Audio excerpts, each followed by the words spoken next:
2-3 రకాల ముద్రలు ఉంటాయి. ముఖ్యంగా అందరూ ఈజీగా సుఖంగా చేయగలిగే ముద్రనే ముందు తెలుసుకుందాం. దీన్ని అశ్వని ముద్ర అంటారు. అశ్వం అంటే గుర్రం. గుర్రం లద్దె వేస్తుంది. అవుతే పేడ వేస్తుంది, మేక గొతికలు అంటారు. కాకి అవుతే రెట్టలు వేస్తాయి, గుర్రె మాత్రం లద్దె వేస్తుంది. లద్దె వేసిన తర్వాత వెనక భాగాన్ని బిగించడం, మెల్లిగా వదలడం, బిగించడం, వదలడం. నా చేతిని చూడండి, ఈ విధంగా చేస్తుంది. చేతి వీళ్ళన్నీ మూసి తెరిచినట్టుగా. ఆ విధంగా వెనక భాగాన్ని మలమూత్ర ద్వారాలని బిగబట్టాలి, మెల్లిగా వదలాలి. యాక్చువల్లీ ముఖ్యంగా మలద్వారాన్ని బిగించడం, వదలడం చేయాలి. ఈ విధంగా ఎన్నిసార్లైనా చేయొచ్చు. ఒక్క నడుస్తున్నప్పుడు తప్పించి నిలబడినప్పుడు, కూర్చున్నప్పుడు, పడుకున్నప్పుడు, పనులు చేస్తున్నప్పుడు కూడా చేయొచ్చు.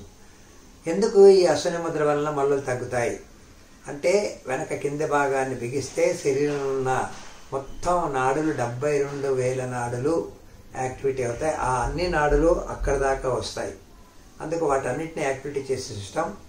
మన శక్తి కూడా కిందకి వెళ్ళిపోతుంది. భూమికి మ్యాగ్నెట్ కెపాసిటీ ఉంది కనుక ఇది ఈ విధంగా పనిచేస్తుంది. అశ్వని ముద్రగా విరామం లేకుండా కూడా చేయొచ్చును. రోజుకి 500-1000 సార్లు కూడా చేయొచ్చును.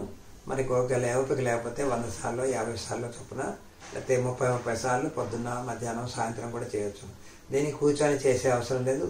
ఏ విధంగా అయినా చేయవచ్చు. నిలబడి, కూర్చొని, పడుకొని చేయొచ్చు. నడుస్తున్నప్పుడు తప్పించి.